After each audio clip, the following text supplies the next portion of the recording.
Happy Wednesday, everyone. I heard it was the first week of spring, first day of spring. Monday. Was on Monday? Yes. I wish it would act like it. It does. It's rainy. And it's supposed to rain here for like the next 7 days. So it's watering all of our... So we're going to be good to grow stuff. Yes, good to grow. Anyway, tangent. Sorry, everyone. So welcome to Wednesday's Cooking with Cat and Steph. Dietitian, speech therapist. Together we make the Dysphagia duo. We do. Because we have discovered that helping people manage dysphagia is what we do best. And turns out we love it. We do. Oh my gosh, I love seeing people win. So tonight this may get a little lengthy, so I'm going to apologize in advance. But I'm really not sorry because we have a lot of really great stuff to cover.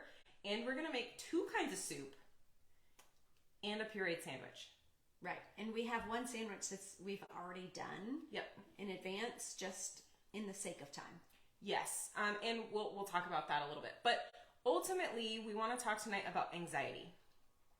This is a topic that is very near and dear to my heart, as it is something that I have struggled with for a while. And Steph and I, we went to this continuing education course called Treating 6 Forms of Anxiety on the 7th, I think it was, right? So 2 weeks ago-ish. And it was enlightening. So the first thing I'm going to do is I'm just going to read the definition of anxiety because I think we need to set the stage for what we're talking about, right? So we're going to get into all the food stuff. I have a lot of food-related stuff to tie into anxiety because they're kind of related. So we've talked before about gut-brain health, but so this is where this brain piece is coming in. So the definition of anxiety is apprehensive anticipation of future danger or misfortune accompanied by feelings of worry, distress, and or somatic symptoms. So that would be like if you're going on stage to do public speaking and all of a sudden you get an upset stomach, like your stomach turns over, that's one of those symptoms. So the focus on anticipated danger may be internal or external. So anxiety is the anticipation of future problems, basically. So anytime you're having an anxious feeling, it was helpful for me to be like, okay, what in the future am I actually worried about happening? Right. So we're going to touch on some of that fear tonight. We're going to touch on muscle tension. Right, because anxiety makes us tense. Right? And for anyone that's holding that here, that can directly affect your ability to swallow. So, okay, so I got my definition out of the way. Pot is ready. We're going to start with, I'm going to pull the asparagus out of the oven because we're going to do tomato soup. So we have onion, garlic. We have a can of tomatoes that Stephanie grew. I did. So they're not fresh, but they're fresh. They were canned fresh. They were canned fresh, yeah. So, all right. Do we need oil in there? A little bit of oil, yep. And then, so we're also going to add, we're not going to add cream to this because A, I don't think it needs it. But B, cream can sometimes be problematic to anyone that's lactose intolerant. So we're just going to try to steer clear more or less of the dairy. We are going to talk about it a little bit because there are some people that dairy can be very helpful for. So you shall take that one. Okay. Thank you. So I didn't get my pot holder. Can I just grab one of these? Yeah, that's what you have to grab here. That's what we use? Okay. At my house we use towels also because that's what we use in the restaurant. Okay. So we have some asparagus here. It was just one bunch. I also got this recipe from one of the ladies that is in our dysphagia support group. Thank you so much for sending it because it perfectly tied into our topic for this week. So appreciate you so much. So it's just, there's foil on the pan. Stephanie threw down some oil put the asparagus down, put some garlic in here, so there's nice soft garlic, salt, pepper, and then we added some red pepper flakes because we like the spiciness. You do not have to add that. So I'm going to throw this in the Vitamix with some broth, and we're going to buzz it, and we're just going to have soup that's ready to go. The asparagus took like 25-ish minutes at 350. This is really thin asparagus too. So if you have big, fat, thick asparagus, it might take a little bit longer. Yep, true story. Okay, but it smells heavenly.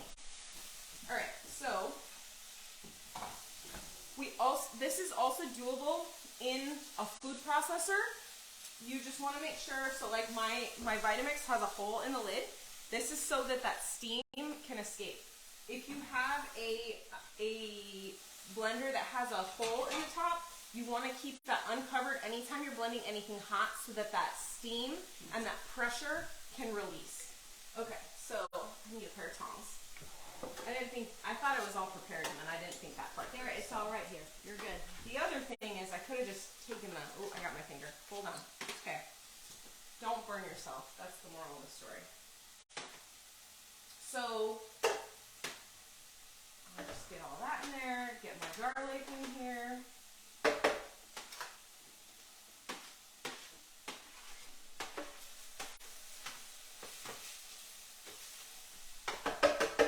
Okay. Let that cool for a second. So, is diet related to mental health? Yes. Yes, it is. And I am going to share a little bit of research with you tonight that explains why and how. So, and also, if you're on with us, we'd love for you to say hello, tell us where you're from, and also ask us questions if you have those questions, because we love answering questions. Yes. So, okay, certain foods affect your body's gut. Your gut and your brain are connected. I learned this week the main reason they're connected is because when you were in your mother's tummy, before you were a fully developed human being, your gut and your brain were actually directly connected to each other. And then they separated as you grew, and now they're connected with the vagus nerve. So your vagus nerve is what talks from your brain to your stomach and back and forth. Yep. She's like, I know all this. No, I'm not saying that at all, but I think it's very interesting that you talked before about how when you get really nervous and then all of a sudden you have to go to the bathroom. Yeah.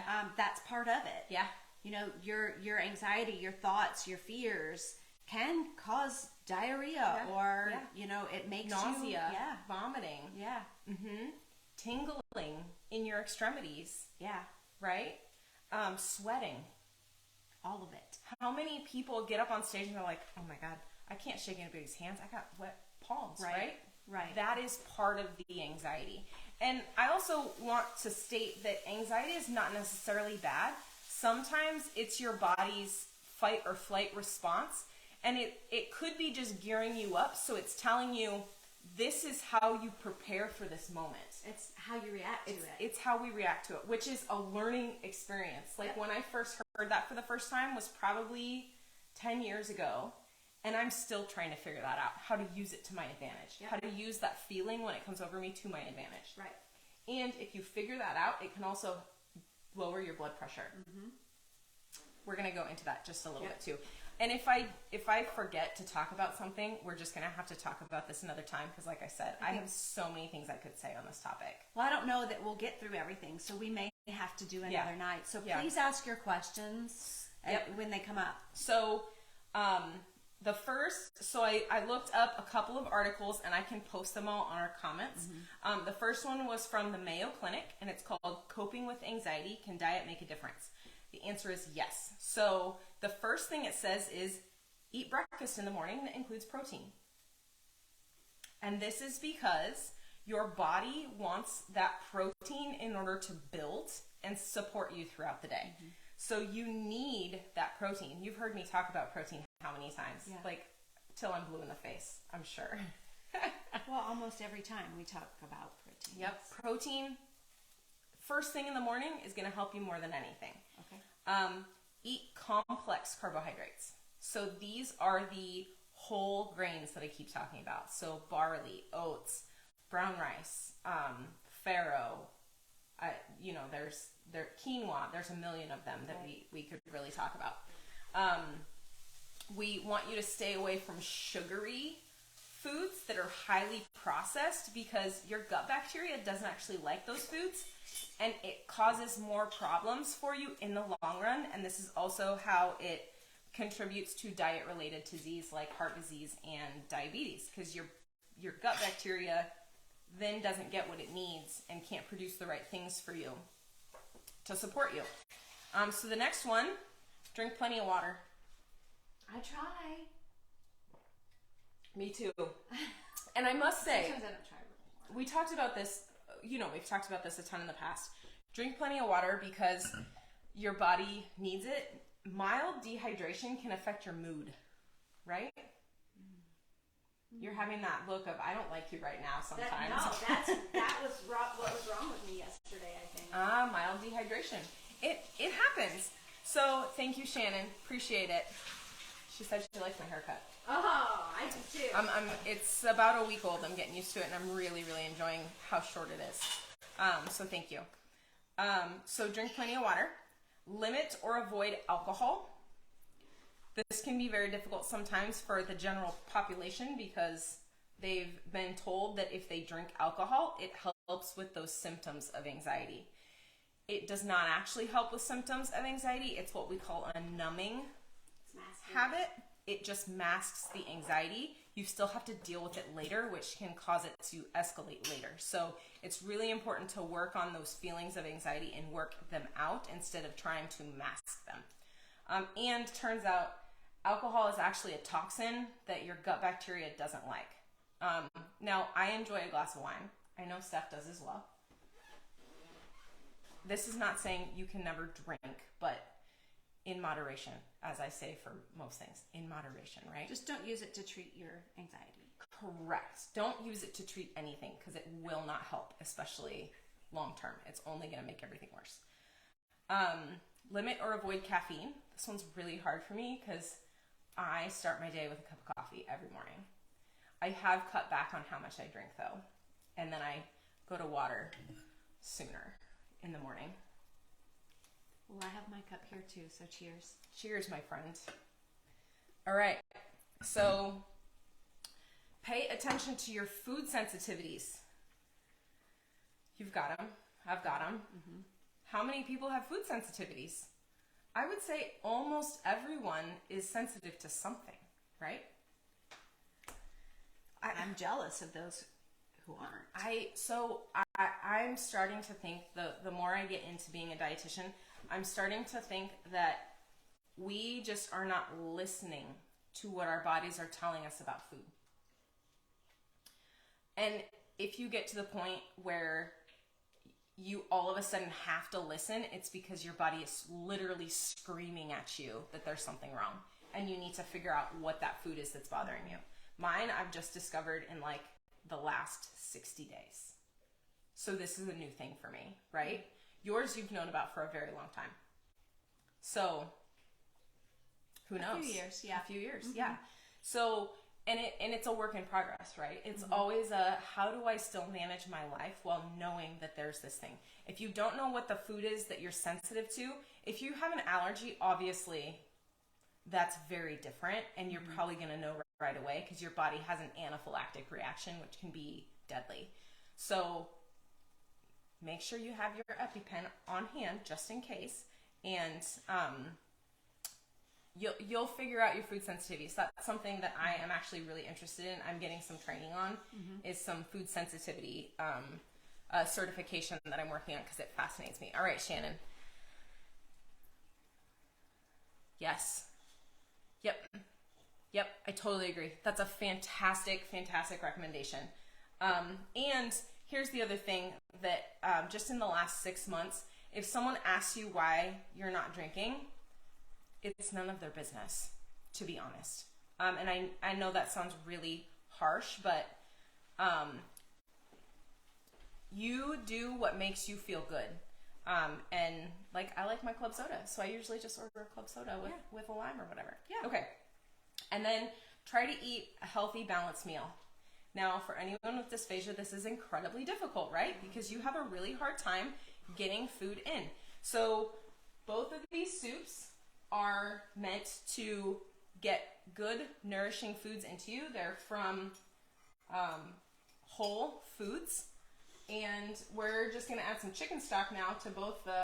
2 or 1.5. Let's do 1.5 and see if that's enough. I think 1.5 will be plenty for this as well. Okay, so my next article, let's see, my computer started to kick me out, was from the Harvard School of Medicine, and it's called Nutrition Strategies to Ease Anxiety. And we have certain foods that we want to include in your diet every day. So the first one is a micronutrient called magnesium. Huh.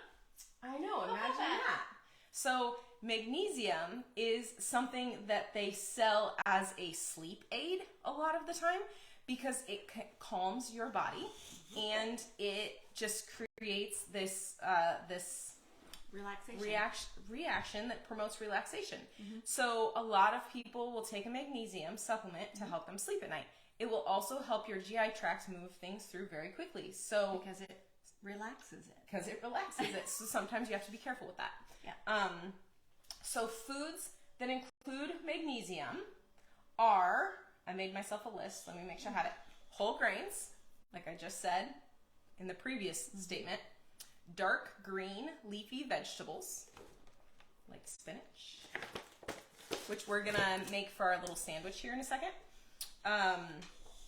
Low-fat milk and yogurt. Okay. Bananas, dried beans, nuts, like almonds and cashews, and my favorite, dark chocolate. Oh. Well, I can make that happen. Right? Right. So, magnesium. Okay, so then omega-3 fatty acids. You know how much I love my fats. So fats are we've talked about it before. If you want to go back and look at the video, I won't dive too far into it. But fats are really good for your brain, but they're also really good for those bacteria in your gut. Really good. So we want you to eat those cold water fish and chia seeds and get a supplement if you like. Well, and we're not talking about a lot of bad fat. We're talking about good fat. Yeah, absolutely. And then we're going to talk about fermented foods also. And I have a bunch of them here because fermented foods directly feed the bacteria, the good bacteria that's in your gut, and support them. And they actually promote this extra brain power, which is really interesting. So start with sauerkraut. This you can puree this. It takes a little bit of work and a little bit of extra liquid. So this also includes kimchi. So this is just like your basic green cabbage, and then this is Napa cabbage. Really, really good for you. You can put this on a sandwich. The corned beef that we did last week, little bit of pureed sauerkraut, little bit of Thousand Island dressing, will make a fabulous sandwich. Kefir, similar to yogurt, but it's drinkable.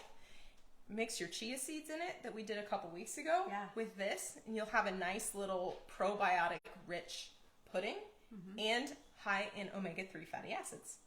And then for anyone that can't tolerate dairy, kombucha. So for people that don't tolerate probiotics, like a probiotic, this one is one that you keep in the fridge. And then I have one that doesn't need to go in the fridge. This one specifically for mood. My friend gave it to me over the weekend. It's like she knew. But sometimes probiotics are cultured in dairy. Kombucha is not. So this is a fermented tea that's flavored, and it's full of probiotics. So if you can't tolerate the dairy from a regular pill form of probiotic, this is going to be good for your gut too because it's fermented. When I was going to school, I went to this school called Bastyr University, very holistic, very food focused. Their recommendation was to eat something fermented at every single meal, which can be very difficult because you have to plan it out. So there was a while where I would take like an ounce of kombucha or an ounce of kimchi or something along that line in a little container, and I'd have that with my lunch as my fermented food. This, like I said, this does puree. Shannon says pickles. Yes, 100% right. Switch to the fermented pickles, yep, and it will make a huge difference in your gut and your brain. Yep. 100% correct. I like that, pharmacist. We need more like them. Yeah. Asparagus, which we're making soup out of. Another country's government did a study specifically on asparagus and discovered that when you use an asparagus extract in your daily life, it has this weird anti-anxiety property. What?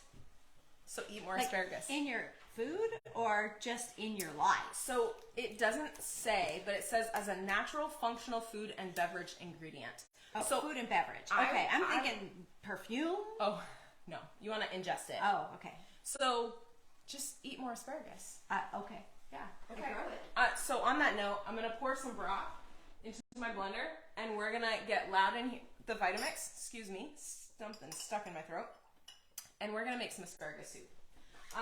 Do you want to start whipping up? Oh, yeah. I'm going to put a little oregano and a little bit of basil. Yeah. And then we're going to start prepping our sandwich. So we have some breadcrumbs here. And we made these out of just dried bread that we pureed.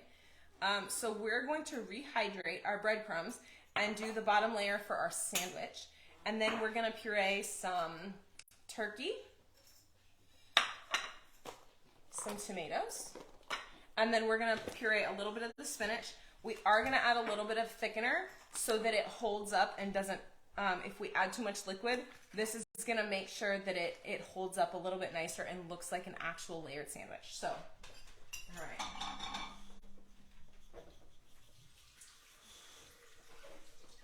Winston, I apologize. We are having puppy problems today.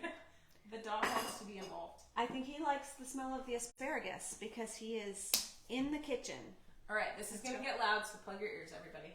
Okay. That's actually not that loud.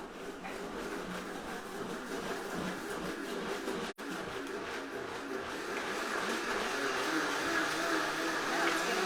That's okay. I'm going to start making the bread for our...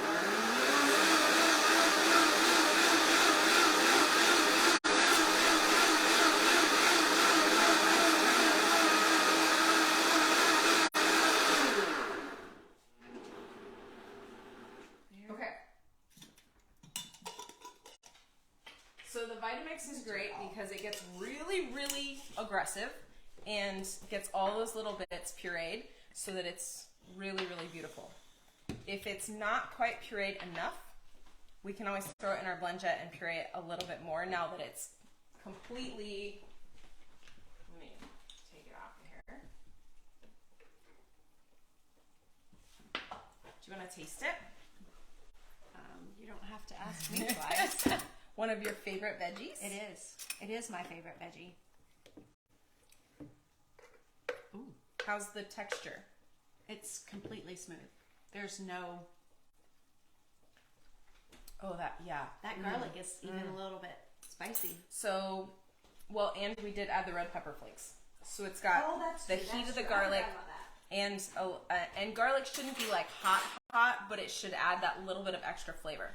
So I'm going to pour a soup into your cup, my friend. Okay. And let you partake of our asparagus soup.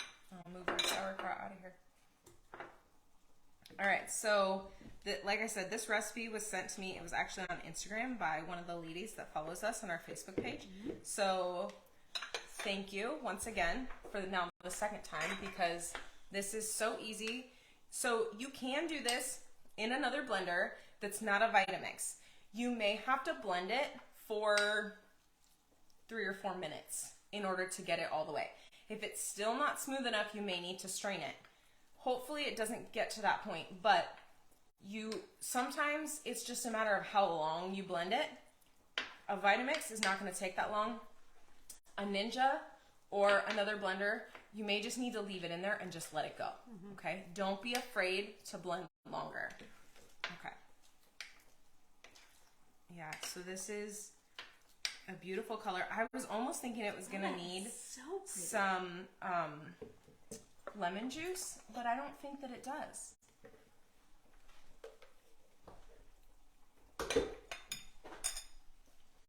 I think I'll be making that again. And it was so easy. So I'm really, really, really pleased with that. Okay, so, all right, asparagus. Okay, so other foods that are helpful for anxiety would be foods that are high in B vitamins. So this would include like avocados.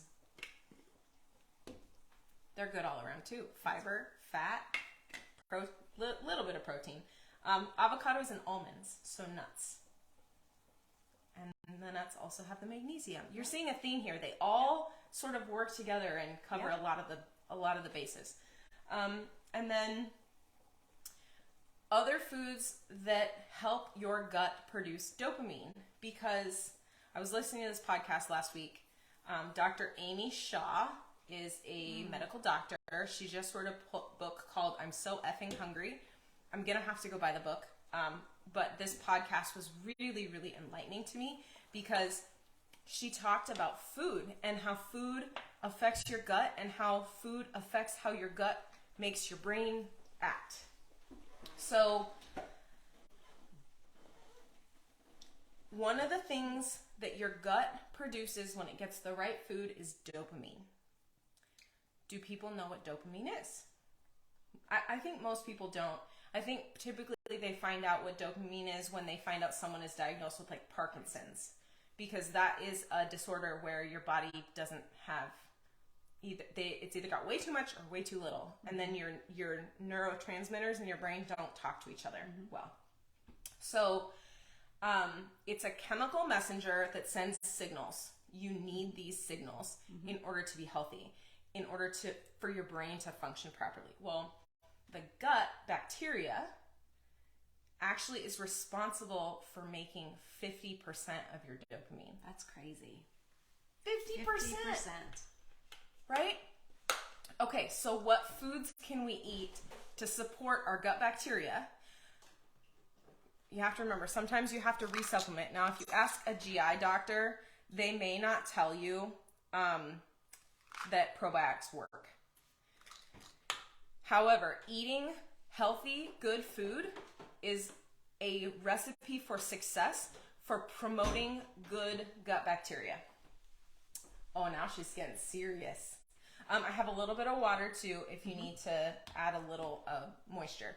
I was going to let you finish what you're saying. Yeah. So, okay. So I wanted to talk more about foods that contain dopamine. I also want to go into some other things that dopamine does, so you have a more well-rounded understanding of why it's important. So it can either cause your blood vessels to relax, which makes them have more room, which can lower your blood pressure, or it can cause them to restrict, which can increase your blood pressure, depending on what your body's telling it to do. It increases the amount of salt that your body gets rid of. So if you have the right amount, it goes, hey, kidneys, you can get rid of all that extra sodium, which can in turn lower your blood pressure. It also helps get rid of urine from your body, so you're not retaining fluid. Imagine that. As women, sometimes we have trouble with bloating and retaining water, and so this dopamine can help with that. It reduces how much insulin your body produces. So if you're eating too many simple carbohydrates and your blood sugar's through the roof, your body has to produce a lot of insulin to bring your blood sugar back down. If you're eating the right foods, your body doesn't have to produce as much insulin, and that helps with insulin sensitivity, which can help with blood sugar and ultimately prevent diabetes. Dopamine slows your GI movement and protects the lining of your gut so that you don't end up with like diarrhea. So maybe people are not getting enough foods that promote dopamine production in your gut, and their bodies are just trying to get rid of stuff. So we want that to slow down a little bit. Yep.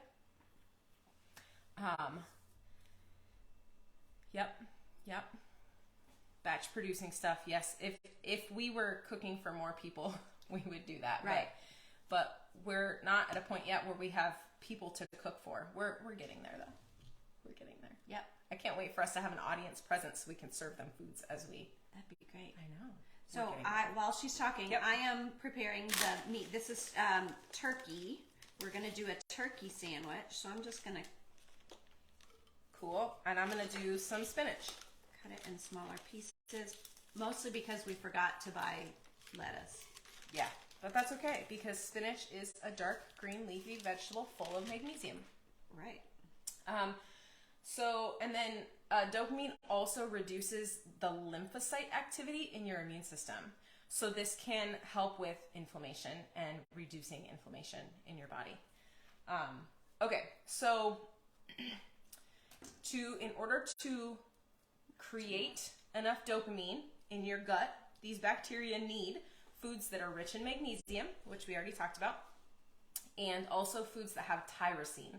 And tyrosine is an amino acid. And so we talked about protein at the beginning of February, I think. It might have been the last week of January. Okay. We can always discuss it again if anyone has questions. So foods that are high in tyrosine and magnesium are chicken and eggs. We have some eggs back here. We do. Yep. Fresh eggs. Fresh. And I'm going to talk a little bit more about eggs here in a little bit. So chicken and eggs, avocados, almonds, apples, beets, bananas, dark green leafy vegetables, green tea. I love my green tea. Turmeric, so curry. Turmeric is the spice that makes curry bright yellow, and then you can't get it out of your clothes because it's so strong. I know that's not the right word, but that's good. Watermelon and wheat germ are also good for your gut. I can see that. Yeah. Okay, I'm gonna blend quick. Blend it.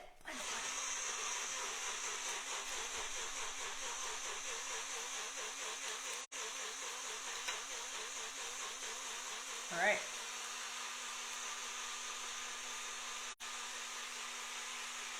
If you need some thickener, Okay. put it right there. Okay.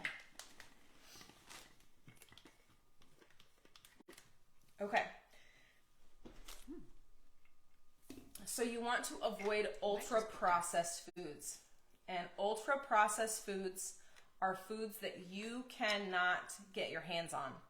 So like Oreos, for example, have ingredients in them that you don't even have access to. We call these ultra-processed foods, and they're not good for your gut bacteria. So anything that's really processed is not good for your gut, and you want to stay away from that. Fiber. How many times have we now talked about fiber in the last couple weeks? Fiber is good. Fiber feeds your gut bacteria in a really healthy way. So anything that has more fiber in it is good for your gut. Now, like we said before, you don't want to over fiber yourself all at once. You want to work your way up because it can cause some serious GI issues. Yeah, Shannon, I've done that with the grilled watermelon, and it's pretty darn amazing. It's also easier to eat, as you know, because it's mostly water, but it has just this beautiful, I don't know, when you grill it, same with peaches. You grill peaches, they just have this nice meaty texture that's amazing. All right, so I'm gonna do a little bit of spinach. This might take us a little bit because I didn't put very much water in it. Yeah, I need more. I didn't put enough in there. This looks beautiful. All It right. is a little bit thin, though. That asparagus soup is so good. I know. So good. Highly recommend everyone make that one. If you So like good. asparagus, Yep. you will like that soup. So, sleep is also incredibly important for your gut. Your gut needs to rest. The bacteria in your gut are like little workers, right? They're your employees. And if you were forced by your boss to wake up in the middle of the night to work, you would probably not be very happy, right? No? Your gut bacteria isn't either. So this is why we recommend you don't eat. Also because it can contribute to acid reflux or GERD, which we're going to talk about next week. But your gut bacteria wants to sleep also. So you don't want to eat before you go to bed because those gut bacteria need to rest. This Dr. Amy Shaw, she was talking about your gut circadian rhythm, which I had never even considered before, but it makes perfect sense. Your gut needs to relax as well. And then when you have breakfast in the morning that's high in protein, you're feeding it all the right things first thing. So how many of you have ever woken up in the morning and been so tired that all you want is a donut or something sweet and sugary, right? This happens because your body needs quick energy because it's exhausted. And sugar is really easy to process. So if you eat protein instead of sugar, your body can start to calm down and I don't know if you can see the layers. I should have put a different color. it's okay. But we're going to keep adding to this because you know we like to layer our We food. do. We do. Do you want another dish? Okay. You know, the other thing we could do is we could do a little bit more in here And do a different layer process. different layer, yeah. Let me see if I need more thickener. I do need a little more thickener. So this is spinach, absolutely gorgeous. Absolutely gorgeous. Okay, so female and male hormones are both affected by what you eat. Did you know? I mean, makes sense, right? It does. So we've talked about this before a little bit when we talked about our fat topic. Your body needs cholesterol to make hormones. The building block of healthy hormone production in your body is cholesterol.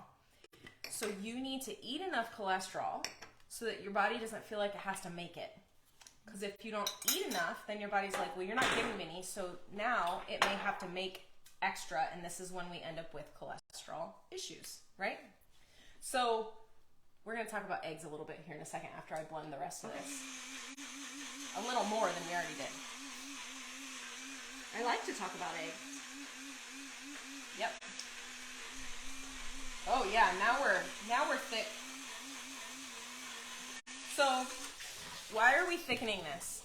Because you may not necessarily need thickened food and liquids, right? Well, for a sandwich, we don't want it running all over the place. So we didn't have a mold. We would have done this in a mold, but we didn't have any. And I went to the store and I couldn't find any. So what are you gonna do? So we want this sandwich to hold shape because your normal sandwich holds shape. So I'm gonna spread this down just a little. Oh yeah, it doesn't spread very easily, does it? Well, I made it kind of thick. That's okay. That's okay. Okay, so I made the spinach layer kind of thick. Isn't that beautiful? It's okay. I think it's going to hold in those flavors. Oh, you still have some here. Excuse me. You go right ahead, my friend. You go right ahead. I'm making the tomato portion of our sandwich. Beautiful. Okay, so as you can see, we have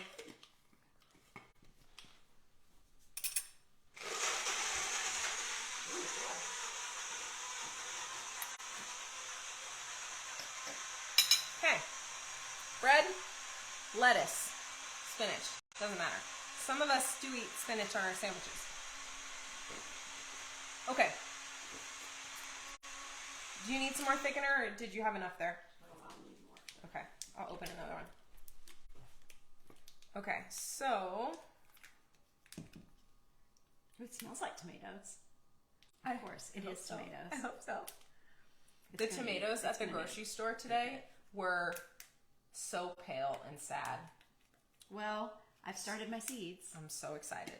Can't wait. The summer garden. Can't wait until she usually gives me a couple of plants too, and they're always absolutely beautiful. So, okay. So we're gonna add. So there's the bread down here, and then the turkey. I'm gonna add a little bit of our spinach on top of this one. And that turkey held up quite beautifully, so it's not mixing together, which is great. Okay. I could even do a little bit more on there. All right. Okay. So I wanna talk about eggs real quick, and then we're gonna talk about this grilled cheese. I'm gonna check on our soup over here. It smells amazing. Okay, so eggs. One egg has 7 grams of protein, which is really good.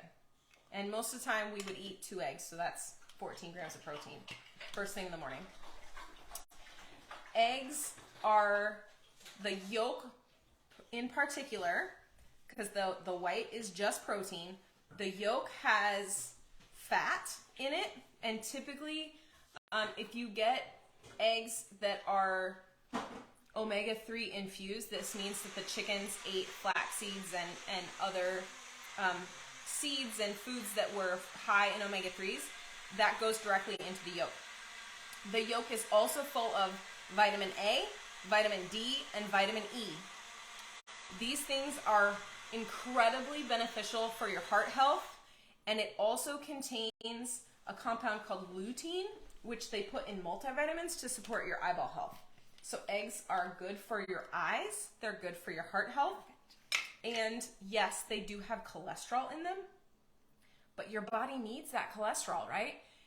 You cannot have healthy hormone production without cholesterol.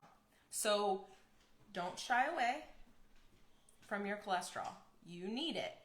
Now, we get worried when you're eating things like fried foods that can increase your cholesterol levels in an unhealthy way, but you need a little bit. So highly recommend an egg or two a couple of times a week, 3 times a week. I myself had eggs for breakfast this morning because they're filling and there's not a ton of food there, right? 2 eggs only take up so much space. So they're sometimes easier to eat, and you can thin them out with a little bit of oat milk, or if you can't do dairy, you can do dairy-free cream cheese, something like that. All right, I'm gonna blend this tomato soup in the Ninja. She is gonna pop the top on there just in case it's hot, so that it can escape, that steam and pressure can escape. I don't remember how loud it is, so I think it's pretty loud, so we apologize. Plug your ears. Volumes down. Turn your volume down for a second. Yeah. This is the turkey, right?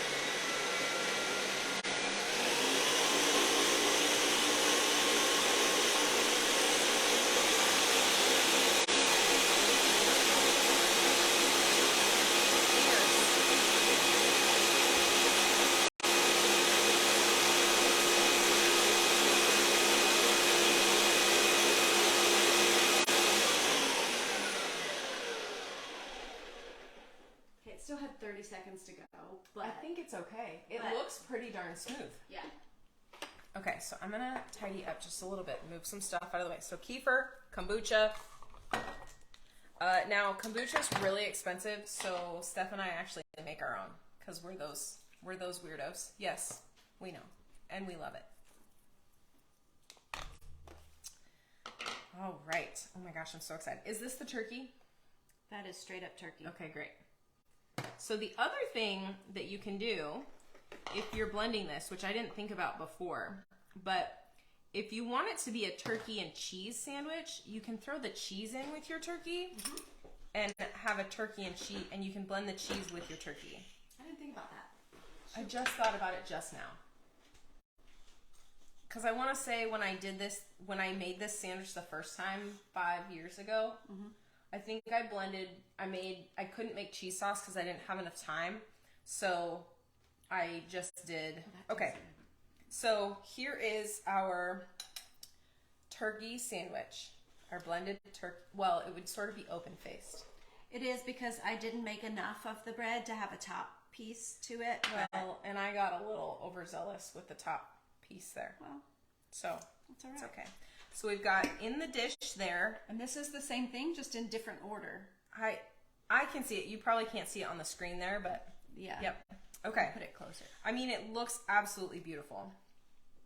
I'm really, really pleased with that. There you go. Okay.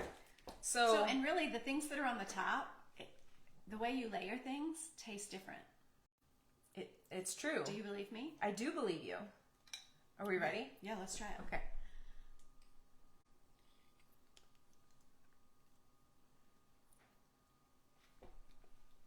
I taste all the... I did put mustard in with the turkey. Now you could put mayonnaise. You could put ketchup.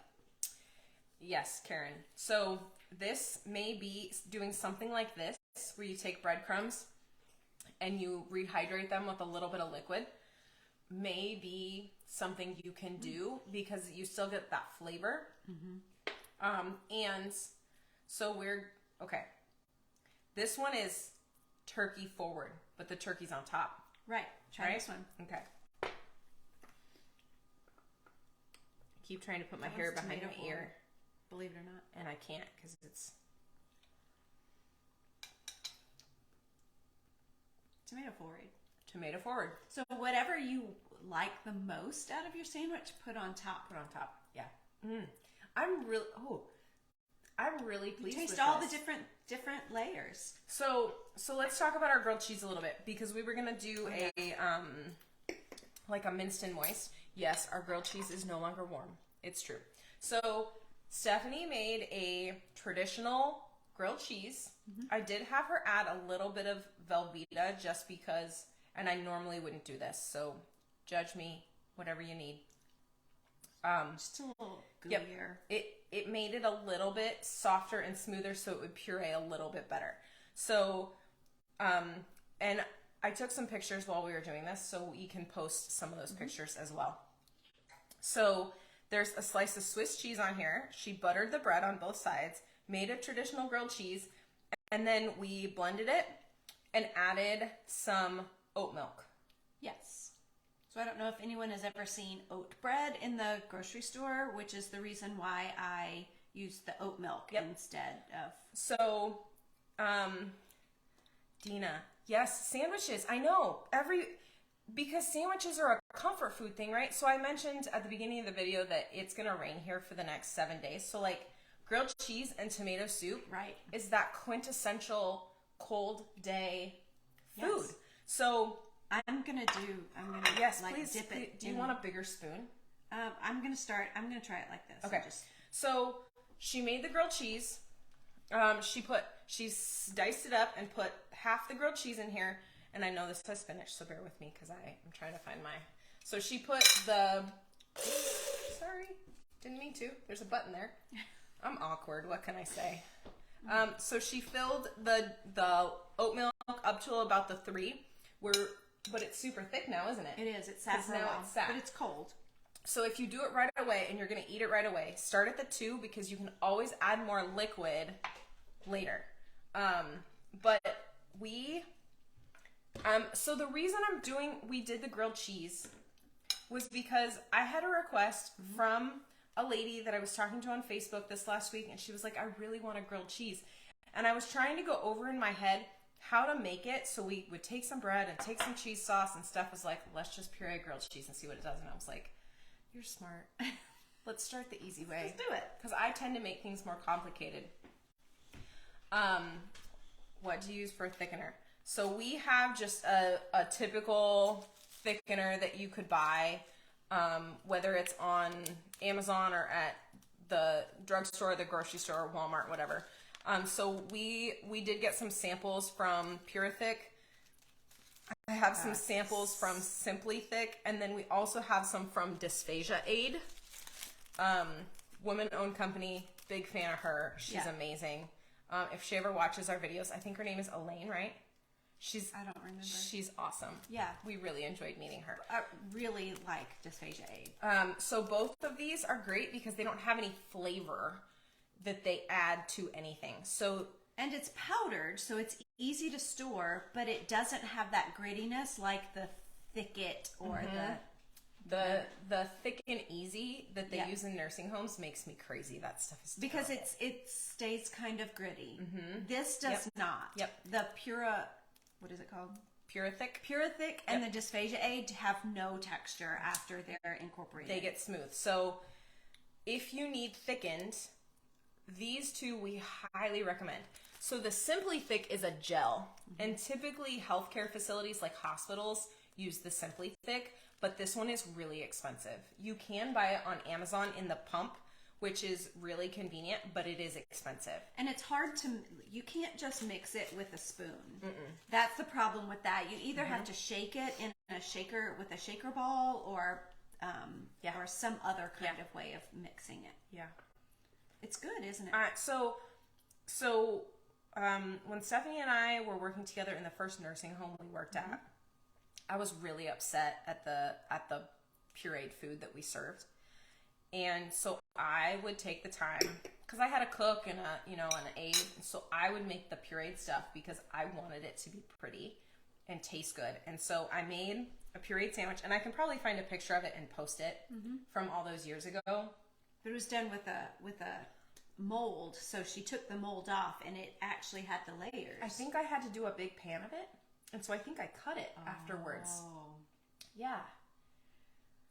Because I didn't have molds, because if I had molds, I would still have molds. And then this would have been easier. True that.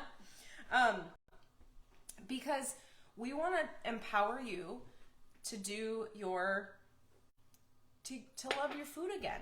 Yes. Because this actually tastes good. Okay, so sandwich. We were going to do like a minced and moist type thing with the leftover here. Right. It's espresso time. It's actually turning itself off. Oh, okay. So grilled cheese. So the grilled cheese, we did not add thickener because bread is a thickener. So this is the other thing. If you want to make this sandwich and you don't have thickener and you can tolerate bread, use a little piece of bread. Or get your words hard today. Sorry. Breadcrumbs. So, oh my goodness. It's okay. Add some breadcrumbs into your spinach or into your tomatoes, and that'll thicken it just a little bit.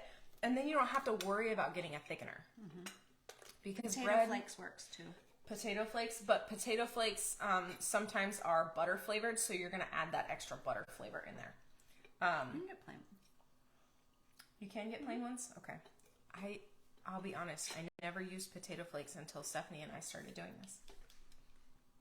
She's taught me so much about food that I didn't do before. About the cheat foods. The cheat foods, yeah. Okay. Modified food starch. Yes. So, Shannon, you're right. So maltodextrin is in literally everything, which is really frustrating because they also don't tell you whether it's made from corn or wheat or anything. So if anyone can't tolerate wheat, how do you know the maltodextrin's not made from wheat? Or if you can't tolerate corn or whatever. So I'm really pleased with this dinner because okay. Minced and moist. I have just made minced and moist by chopping very small the grilled cheese sandwich, and then I took my tomato soup, and I just poured it on top, kind of like a gravy. So that's going to moisten the meat, the bread, and that will be a minced and moist. So it's also important to remember that if you do this right after you make the sandwich, it's still going to be hot and it's going to be softer. Mm-hmm. It's not bad, even cold. Yeah. The soup is still hot. Yeah. So if you have any other questions, anyone, let us know. Did we forget anything that we were going to do tonight? Oh, I had her pull out the honey too. Honey, really good for your gut bacteria in moderation. If you're going to use a sweetener, use honey, because honey feeds all of those good gut bacteria as opposed to like sugar, because sugar is so highly processed and honey is not. Honey is essentially unaltered. Yes, and it comes straight from nature. So they do pasteurize honey because you're not supposed to give honey to babies because it can potentially contain botulism, which is deadly. So raw honey you should never give to a child, but for adults can tolerate it. It's not a big deal. It would be small amounts. Yeah. So honey is a really good sweetener if you need to use sweetener. I use honey power. Shannon, I'm going to have to look into that. I'm not sure how they process the honey powder. That's a good question. Do you have some? Yeah. I'm curious because I've never used it. Karen. Yep. Yeah. Our goal is to get as many people to minced and moist as possible. Honey crystals. I don't know how it's processed. This does have cane sugar added to it. Oh. Probably because honey is wet. It's what we call a liquid sugar. It is. And I don't know that it dries well. So Shannon, I'm not sure what the ultimate outcome is for your gut bacteria. And she may be talking about something different than this. Is this what you mean? Something like this? I've never even seen these before. See? You're teaching me things every week. I love it. This is better than straight sugar, I'm going to say. But if you can use regular honey and just mix it in, that's the best. Pure honey left too. Yes, then it should have the same effect as regular honey. Dried honey. I've asked you this question before. Shannon. We're going to freeze dry some honey. I can't wait to see what happens. Yeah, we're going to do that. I'm really excited. Okay. We made a beautiful mess here today. Look how beautiful this is. I'm so excited about this sandwich. It tastes really good. You get the bread taste. So my maiden name is Malone, and my cousin used to joke that Malones have bread at every meal, right? So raised by farmers. We got to have our toast or our biscuits at every meal. So this bread, I love bread. Mm-hmm. Love bread. It makes me happy. It has this comfort to it. Show it right here too, because it's so pretty. I love bread. So any of you that are like, I can't eat bread, we can figure out how to do it. And here's the thing. Yes, this bread is a little bit thick, but you can always have to add more liquid. You can add oat milk, you can add almond milk, you can add water, you can add chicken broth, however you want to rehydrate your breadcrumbs and to your consistency. So I would even just take a spoon as you add a little bit of water at a time, so you have a little more control over how much you're thickening it. Mm-hmm. And then if you get it too wet, just add a little bit more breadcrumbs. Yeah. And if you're purchasing breadcrumbs like you would, make sure you get the unsalted breadcrumbs. Don't get the Italian seasoned, or just check the ingredients and make sure it's just really salty. Yeah, just we learned that the hard way. Mm-hmm. And you can even buy the pre-made breadcrumbs and pulse it in your blender to make it even smaller pieces. So that's doable. You don't have to make your own breadcrumbs. True. You can, but you don't have to. Yeah. We like to experiment with stuff so that you don't have to. So if you want us to experiment with something, let us know. So like I said, the grilled cheese, throw it in your blender with a little bit of either milk or non-dairy milk. It still has that, yes, it doesn't have the crunchy. I'll give you that. But it's still, you still taste the cheese, you still taste the butter in the bread, you still get the grilled flavor. It was really satisfying. Yeah. And I don't know what we were expecting, but it wasn't that. And here's the other thing about a pureed grilled cheese and your soup. You can layer it the same way, and then you can get both of them together. Yes. Karen, I mixed, I used oat milk to mix with the breadcrumbs because I like oat bread. So I thought the oat milk, it's unsweetened, original, no vanilla oat milk. And that's what I used. You can use water. You can use liquid butter. It just, whatever you want to. Yeah. This tomato soup is really good. It did not need the cream added to it. No. It would make it a creamy. It would make it a creamier soup. And if you really wanted that texture, you could add some of the oat milk, the creamy Chobani oat milk, if you wanted that creamier texture in it. If you can't have dairy, so we try to cater to as many people as possible. And if you can't have bread or like gluten, just get gluten-free bread and we can dry that and we can make breadcrumbs. I'll have to see if they make gluten-free breadcrumbs. I'm sure they do. They're just probably obscure and hard to find. Right. Right. Because we can make gluten-free breadcrumbs with gluten-free bread, but it's also more spendy because gluten-free bread is so expensive. Yes. We used just a regular old loaf bread. Yes. But yes, that's what I also use that in the pureed grilled cheese. And there's a comment, if you can tolerate crumbs, throw your biscuit or cornbread in a mug of milk, let it get soggy and mush it up. Absolutely. You're totally making a pureed item by just letting a biscuit mush up.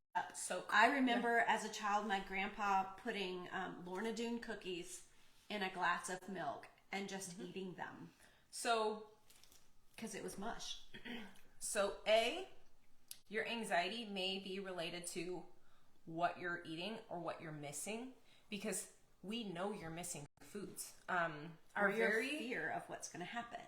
Our very first client that we ever had, one of the things I had her do was write a list of all the foods she wanted to eat. It was like 4 pages long, and it was small font. And I went through it and I was like, well, we can make this and we can teach her how to make this and we can teach her how to make this. And a lot of the things on that list, we can adapt to make them eatable. Like, when was it that we made the pureed tacos? It was a couple months back, maybe January. I can't remember. Time's running together. But we want to help with that anxiety piece. Part of it is what you eat. It's really important that you try to cut out as much processed sugar as possible, because processed sugar does not do good things for your body. It's really, really hard on your body and how your body processes food. So if you can eat more whole foods, and one of our goals here was to show you how you can kind of process some of these whole foods to make them edible and taste good and smell good. Like, if you smell this, it smells like fresh tomato on the top, because it is. It is. And I do want to add that sometimes the anxiety is about, what's going to happen when you're eating. And one of the fear of what will happen. So there are so many strategies that I can recommend to people so that they can tolerate certain things. Now, some strategies work for some and they're detrimental to others. So I don't recommend that everybody just share what strategy works for them. You can, but it's not going to work for everyone. Right. But that's one of the things that we pride ourselves in, is that we can identify ways to make things happen for you until you get to the point where you can have it naturally again, normally again, for what you consider normal. So that's what we're going for. That's what we're going for. That's what we like to do. So the foods you put in your body directly affect your mental health. But also talking things over and having a good support system, also helpful for your mental health. So If you're in a situation, like I was in a job that caused me a lot of anxiety and stress. I was responsible for people's lives, and it became a little bit too much for me because I just didn't get the support I needed. And I finally realized that I had to separate myself from that job in order for me to be okay. And then I started this and asked Steph to join me, and I'm so glad I did, because I get to help people now. And we get to help people regain quality of life by making things beautiful again. And I mean, who wouldn't love that? It's beautiful and bright green, and it's in a teacup. And it's delicious. Cheers. This is a soup your entire family will love, by the way. So super excited about that.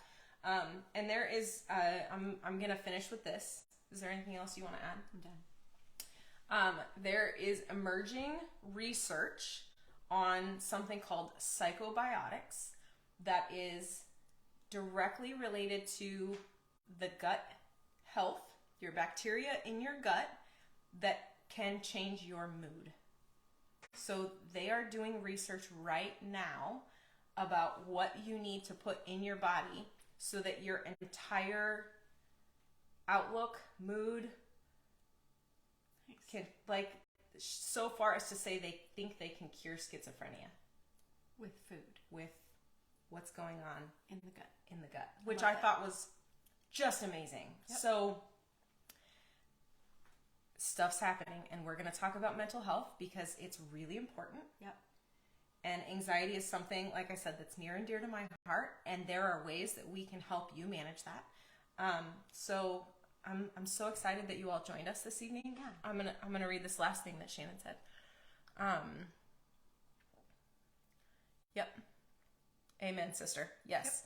Yep. I was in Texas in February, and we went to our share of diners, and they will almost all give you gravy if you ask for it. You just have to ask for it.